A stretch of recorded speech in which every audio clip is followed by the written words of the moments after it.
সালটা 1948। ইসরায়েল তখন নতুন একটি দেশ হিসাবে আত্মপ্রকাশ করে। যেখানে ভারত অবধি প্রথমে ইসরায়েলকে স্বীকৃতি দিতে অস্বীকার করে, সেখানে ইরান তখন সকল মুসলিম দেশের বিপক্ষে গিয়ে গোপনভাবে ইসরায়েলকে স্বীকৃতি দিয়েছিল। বললে বিশ্বাস করবেন না, তখন ইরান এবং ইসরায়েলের বন্ধুত্ব এতটাই গভীর ছিল যে তারা একে অপরকে গোয়েন্দা সূত্র আদান প্রদান করত। এমনকি ইসরায়েল ইরানকে যুদ্ধ সরঞ্জাম অবধি দিয়েছিল। ইসরায়েলের একজন ডিপ্লোম্যাট তখন বলেছিল যে ইরান আমাদের পরম মিত্র এবং এই মিডল ইস্টের লাইফ লাইন। কিন্তু আজ 2024 সালে ইরান এবং ইসরায়েল একে অপরের চরম শত্রুতে পরিণত হয়েছে, একে অপরের ওপর মিসাইল ছুড়ছে। তাহলে এই দুই বন্ধু দেশের মধ্যে হঠাৎ কি এমন হয়েছিল যার জন্য তারা একেবারে শত্রুতেই পরিণত হয়ে গেল? আসুন জেনে নিই আজকের এই ভিডিওতে। ইসরায়েল এবং ইরান কিভাবে শত্রু হলো এটি জানার পূর্বে আমাদেরকে জানতে হবে তাদের বন্ধুত্ব কিভাবে শুরু হয়েছিল। সালটা ছিল 1950, যখন ইরানের নেতৃত্বে ছিলেন শাহ মোহাম্মদ রেজা পেহলভি। তিনি একজন পশ্চিমাপন্থী রাজা ছিলেন, যিনি ইরানকে আধুনিক করতে এবং সোভিয়েত ইউনিয়নের প্রভাব কমাতে চেয়েছিলেন। 1948 সালে জন্ম নেওয়া ইসরায়েল তখন চারিপাশে শত্রু আরব দেশ দিয়ে ঘেরা ছিল। ইসরায়েল এবং ইরান এই দুটো দেশই তখন সোভিয়েত ইউনিয়ন এবং আরব জাতীয়তাবাদকে নিজেদের ওপর একটি হুমকি হিসাবে দেখত। ইরান অন্যান্য মুসলিম দেশগুলোর মতো ছিল না যারা সাধারণত ইসরায়েলের বিরুদ্ধে ছিল। শাহ মোহাম্মদ রেজা অত্যন্ত বুদ্ধিমান এবং বিচক্ষণ মানুষ ছিলেন। তিনি দেখলেন যে এই অঞ্চলে ক্ষমতার ভারসাম্য বজায় রাখতে তাকে ইসরায়েল সাহায্য করতে পারে।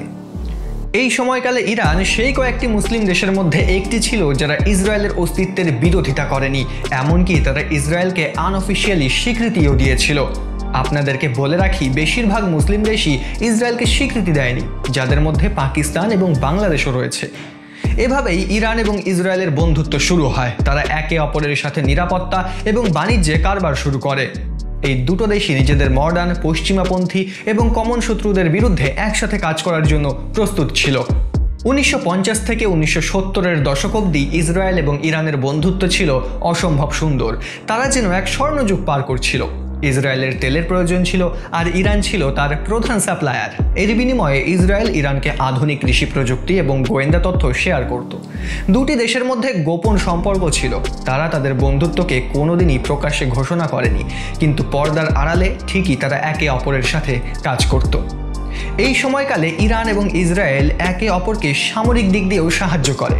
এমনকি ইসরায়েলের দুর্ধর্ষ গোয়েন্দা সংস্থা মোসাদ মধ্যপ্রাচ্যে কমিউনিস্ট প্রভাব বন্ধ করতে ইরানের সিক্রেট পুলিশ ফোর্স সাভাকের সাথে কাজ করত।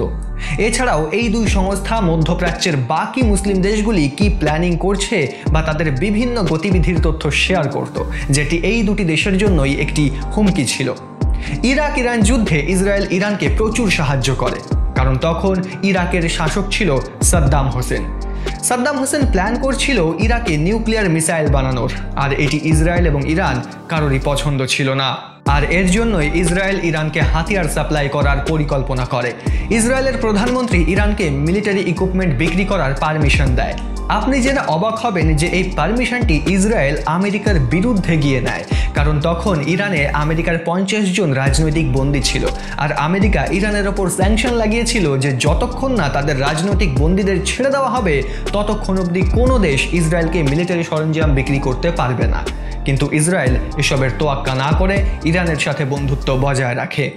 এরপরে সময় আসে 1979 সাল, যখন ইরানে বিপ্লব শুরু হয়। ইরানে বিপ্লব ঘটার ফলে শাহ মোহাম্মদ রেজা, যিনি এতদিন দেশ পরিচালনা করছিলেন, তাকে উৎখাত করা হয় এবং তার জায়গায় আয়াতুল্লাহ খোমেনি ক্ষমতায় বসে। এরপরই ইরান এবং ইসরায়েলের বন্ধুত্ব সম্পূর্ণরূপে পাল্টে যায়। আয়াতুল্লাহ খোমেনির মুসলিম সরকার মোহাম্মদ রেজার থেকে একেবারে আলাদা ছিল। সে ইসরায়েল এবং পশ্চিমা বিশ্বকে ঘৃণার চোখে দেখত। খোমেনি সরকার ইসরায়েলকে মধ্যপ্রাচ্যের আমেরিকা ভাবত। তারা ইসরায়েলকে ইসলামের শত্রু বলে ঘোষণা করে এবং এটিকে ছোট শয়তান বলে উল্লেখ করতে থাকে। এরপর থেকেই ইসরায়েল এবং ইরান, যারা একসময় একে অপরের বন্ধু ছিল, তারা এখন একে অপরের মুখোমুখি দাঁড়িয়ে যায়। ইরান ইসরায়েলের সাথে সমস্ত সম্পর্ক ছিন্ন করে এবং ফিলিস্তিন আন্দোলন সহ ইসরায়েলের বিরুদ্ধে থাকা গোষ্ঠীগুলিকে প্রকাশ্যে সমর্থন দিতে লাগে। আয়াতুল্লাহ খোমেনি শুধু ইসরায়েলের সাথে ইরানের সম্পর্কই ছিন্ন করেনি, বরং ইসরায়েলের বিরুদ্ধে সক্রিয়ভাবে কাজ শুরু করে। আর এটি শুরু হয় লেবাননে অবস্থিত জঙ্গি সংগঠন হিজবুল্লাহর মতো গোষ্ঠীকে সমর্থন দিয়ে। হিজবুল্লাহকে বেসিক্যালি ইসরায়েলের সাথে যুদ্ধ করার জন্যই তৈরি করা হয়েছিল।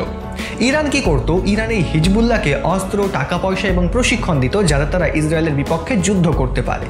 এটি ইরানের একটি প্রক্সি ওয়ার ছিল, যেখানে ইরান ইসরায়েলের সাথে সরাসরি সংঘাতে জড়াবে না, কিন্তু পেছন দিক থেকে তারা হিজবুল্লাহর মতো গোষ্ঠীকে দিয়ে ইসরায়েলকে অ্যাটাক করাবে যাতে ইসরায়েল কমজোরি হয়ে পড়ে। ইরানের কথা মতো হিজবুল্লাহ ইসরায়েলের ওপর অ্যাটাক করত, যার পরে ইসরায়েলও সেই হামলার জবাব দিত। আর এভাবেই দীর্ঘ কয়েক বছর ধরে বেশ কয়েকটি সংঘর্ষ ইসরায়েল এবং লেবাননের মধ্যে হয়। আর এই সংঘর্ষগুলির অন্যতম কারণ ছিল ইরান, যারা কন্টিনিউ হিজবুল্লাহকে সাপোর্ট করে যাচ্ছিল। এছাড়াও গাজাতে উপস্থিত জঙ্গি সংগঠন হামাস, ফিলিস্তিন আন্দোলন এবং ইয়েমেনের হুতি গোষ্ঠীর মাধ্যমেও ইরান কন্টিনিউ প্রক্সি ওয়ার চালাতে থাকে। কিন্তু এই প্রক্সি ওয়ার ইরানের একটি ভুলের কারণে যে একসময় এত বড় আকার ধারণ করবে সেটি কেউই আন্দাজ করতে পারেনি। 7 অক্টোবর 2023 গাজাপট্টির সন্ত্রাসী সংগঠন হামাস ইসরায়েলের ওপর অতর্কিত হামলা করে। হামাসের সন্ত্রাসীরা প্যারাগ্লাইডিং করে ইসরায়েলের সীমান্তে প্রবেশ করে, আবার কিছু বর্ডার ভেঙে ইসরায়েলের ভূখণ্ডে ঢোকে। তারা প্রায় 1200 নাগরিককে হত্যা করে। অনেকে বলে থাকেন এই হামলার পেছনেও ইরানি কলকাঠি নেড়েছিল। এই অতর্কিত হামলার জন্য ইসরায়েল একেবারেই প্রস্তুত ছিল না। আর এই ঘটনা ঘটার পর ইসরায়েল প্রচণ্ড ক্ষিপ্ত হয়ে যায় এবং এর প্রতিশোধ নিতে শুরু করে। ইসরায়েল স্থলপথে এবং আকাশপথে হামাসের ওপর কন্টিনিউয়াসলি অ্যাটাক করতে থাকে, যার ফলে গাজাপট্টি পুরোপুরি ধ্বংসস্তূপে পরিণত হয় ও হামাস পুরোপুরি কমজোর হয়ে পড়ে।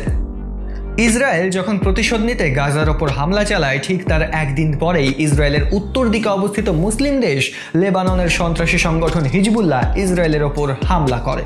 এবার ইসরায়েল, হিজবুল্লাহ এবং হামাস দুজনের ওপরই বিশাল পরিমাণে হামলা চালায়। এয়ার স্ট্রাইক করে টনকে টন বোম ফেলে হিজবুল্লাহর ওপর।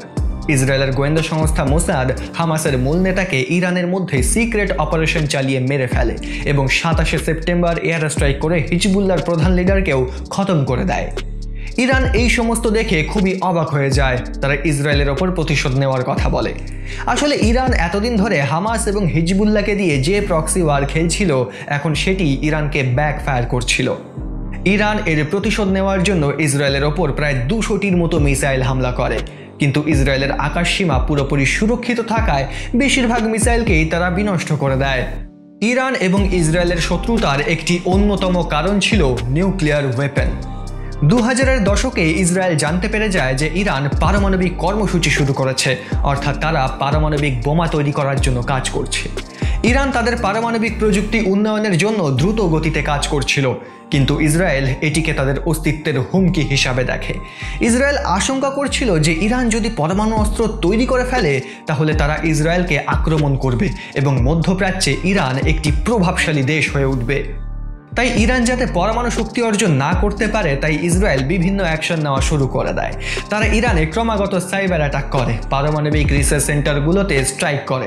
এমনকি ইসরায়েলের দুর্ধর্ষ গোয়েন্দা সংস্থা মোসাদ ইরানের পরমাণু বিজ্ঞানীদেরকে সিক্রেট অপারেশন চালিয়ে হত্যা করে। এছাড়াও কূটনীতি এবং আমেরিকার মাধ্যমে ইরানের উপর নিষেধাজ্ঞা চাপিয়ে তাদের ইকোনমিকে পঙ্গু করে দেয়, যাতে তারা আর উঠে দাঁড়াতে না পারে। ইরান যখনই পারমাণবিক শক্তি অর্জনের দিকে এক পা বাড়ায়, তখনই ইসরায়েল এমন কিছু করে যাতে তারা আরও 10 বছর পিছিয়ে যায়। আর এই পারমাণবিক ইস্যুটি দুই দেশের মধ্যে উত্তেজনার অন্যতম প্রধান উৎস। বন্ধুরা, বর্তমানে ইসরায়েল এবং ইরানের মধ্যে যে পরিমাণ টেনশন চলছে, তাতে যে কোনো সময় যা কিছু হয়ে যেতে পারে, আর এটি ভারতের জন্য কোনো মতেই শুভ লক্ষণ নয়। ভারতের সাথে ইরান এবং ইসরায়েল দুজনেরই খুব ভালো সম্পর্ক রয়েছে।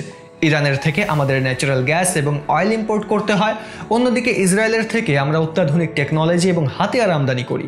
তাই দুজনের মধ্যে যদি সংঘাত হয় তাহলে বিশ্বের অর্থব্যবস্থায় ধস তো নামবেই, তারই সাথে ভারতের অর্থব্যবস্থায়ও এর খুব বাজে প্রভাব পড়বে, যেটি আমাদের জন্য বর্তমানে একদমই কাম্য নয়। কারণ এখন আমরা আর্থিকভাবে নিজেদেরকে এগিয়ে নিয়ে যাচ্ছি। আর অর্থনীতি আপনি বাদই দিন, মানবতার দিক দিয়ে ভেবে দেখুন যে এই যুদ্ধ কতটা যুক্তিসম্মত। ইসরায়েল এবং ইরানের কত সাধারণ মানুষের প্রাণ গিয়েছে সেটি ভেবে দেখেছেন? কিছু সন্ত্রাসী সংগঠনকে শেষ করতে গিয়ে প্রাণ চলে যায় সাধারণ নিরীহ মানুষদের, যেটি খুবই হৃদয় বিদারক।